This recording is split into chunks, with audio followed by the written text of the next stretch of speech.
finally able to return to practice today after the facility was closed all week. So, Marcellus, worried about Baker Mayfield and his Browns? Ooh, I'm worried, big dog. I knew this was going to be a bad matchup for Baker Mayfield. Oh, what gave me that confidence to think that this was going to be bad for them? Oh, because he's never won in Pittsburgh as a quarterback. Okay, so that gives you confidence that this is going to be a bad matchup. But let's take it a little further than that, because if you look at him now, Baker Mayfield, not a franchise quarterback, but he has a Coach of the Year candidate who's now not going to be able to coach. So if Baker Mayfield is not good enough to beat Pittsburgh with a coach, I wonder if he's going to be good enough to beat him without a coach. You know the answer to that question. This is a bad situation, and it's getting worse. The only thing saving me from just going crazy, bonkers on this and just predicting a 50 to donut, give up the joystick controller moment is the fact that it is so extremely bad for the Browns that maybe this could turn out to be good, because the greatest odds in the world come with the greatest rewards. Like, this is a David and Goliath exaggerated, because I don't see how the Cleveland Browns, fully loaded, can beat Pittsburgh in Pittsburgh. But now, without your coach and COVID running through there, and they finally get on the practice field on Friday. Last time I checked, on Friday practices, like your takes in the A block, 1 foot in the parking lot, 1 foot on the field. Watch your mouth. I'm sorry. I'm going to say it, but I'm going to look at my mouth when I say it. The point is, dog, they about to run into hell. One word's going to describe this game on Sunday night. Mr. T said it best. Pain. They're in trouble. You're so disrespectful. I don't care. You're disrespecting Baker. You're disrespecting the Browns. You're disrespecting me. So all the Browns got is 3 smooth stones. Watch your mouth, bro. Don't compare this to some sort of David Goliath type of matchup, as if the Browns can't fend for themselves. Can they? As if the Browns ain't no bees. If the Browns ain't no dogs. What's wrong with you? Tell me. I'm going to tell you, bro. The only way that one person could say that they should be overly worried about the Browns is if you ain't been watching the Browns. Now, I'm not going to lie to you. I'm not going to lie to y'all, America.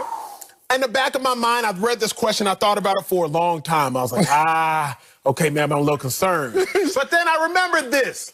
Think long, think wrong. I remembered paralysis by analysis. And I thought to myself, I'm not going to overanalyze something that's so simple. Okay. Baker Mayfield, since week 17, 16 touchdowns to 2 interceptions. Since week 17? Since week 7. Say, what was he playing when we... I got caught up in how many touchdown passes out the parking lot? I got caught up in how many touchdown passes he sold. Sure. I'm going to stake that for the week.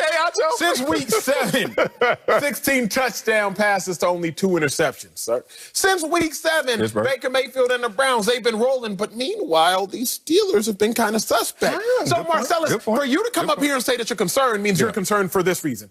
Well, the Browns lost week 1 to the Ravens by 32 points. Or the Browns lost week 6 to the Steelers by 31 points. The only way you can come up here and say that you're concerned is if you're thinking back to September 13th, or if you're thinking back to early October. Because if you would look at what had happened the last 3 months, you don't have a reason to be concerned. I'm going to bring in my analyst, Bucky Brooks. So, Bucky, are you worried about these Browns? I absolutely am worried. You know what this reminds me of? It reminds me of Christmas Day, right? And you have your kid, and you got your kid a new bike, and the bike has these training wheels on it, right? And you want to take them around the cul-de-sac so they can ride it. Well, that's what the Browns have done with Baker Mayfield and the Browns all year.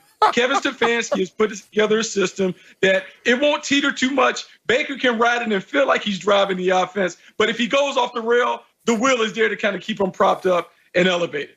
Well, now what they've done, they put Baker Mayfield at the top of the hill and unscrewed the training wheel. They basically said, you know what? Here's what we're going to do. We're going to put you at the hill. I'm going to just push you down the hill, and I'm going to let you figure it out. Because you don't have Kevin Stefanski, the head coach. You don't have Joe Bitonio, one of the offensive guards, who's one of the best in the biz. You have a new play caller in Alex Van Pelt. And oh, by the way, we may give you 1 day of practice time to get right to play in the playoffs against the Pittsburgh Steelers, someone who owns you in their house. Yeah, I'm worried. I'm very concerned. I'm fearful of how Baker Mayfield is going to come out of this matchup.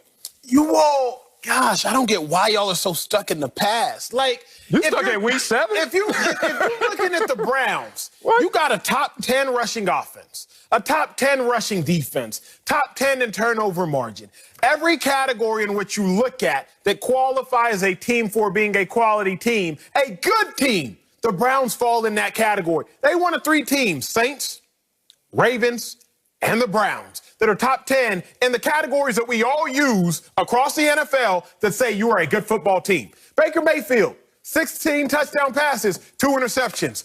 Myles Garrett, defensive end, just selected to the All-Pro, top 2 defensive end in the game. So you have an elite rusher, you have a quarterback that can protect the football, you have an elite rushing game, and y'all are sitting here saying, we're worried. So why exactly are you worried? Because I've just given you every reason that should cancel out any possible and plausible concern. Dog, let me tell you this, because he's without. It's just that simple. Like, he wasn't enough with everything fully loaded, and now he's without it. As Bucky would say, the training wheels at the top of the hill, it ain't gonna end well. Get the hydrogen peroxide out, bro. He about to feel it, and I'm telling you why. Let's use this example of Kevin Stefanski, the running game, whatever you want to say is the engine of this team. And Baker Mayfield's just the tires, just on the ride with him. That's how it goes. It's okay. I'm not mad at Baker Mayfield for being a game manager plus all the way to maybe the potential of being a franchise quarterback. But he's not there just yet. So I'm going to give you some comps. I'm going to give you a full screen. And the best comps are specific. You know why? You got a 5,000 square foot house, Acho. I don't want you coming up to me with 10,000 square foot comps, because that ain't your house, big dog. And don't just say, well, I'm just going to double whatever mine is. That ain't how it works. Be specific. So look at this. Baker Mayfield with and without Kevin Stefanski. I wonder if he's a better winner. More wins. Nah, that win percentage ain't better. Completion percentage. Come on, Baker. Coach, they are not. You can still be accurate. Oh, you're not as accurate. What about your touchdown interception rate? Damn you. Okay, passer rating. Come on, Baker. Coach on the sidelines. It's a player. Okay, so here we go. That's specific right there, Acho. It ain't about week 7 playing everybody else. Let's go even more specific. Baker Mayfield, 0-3 in road games against who? The Pittsburgh Steelers. 58% completion percentage. 165 passing yards a game. Average, and more turnovers than touchdowns. Anybody, somebody, tell me why this is not going to be a blowout as soon as they step on the field. I will gladly tell you and Mr. Brooks. Please bring up this terrible full screen. America, I'm about to put everyone on game on something that's football relevant and not.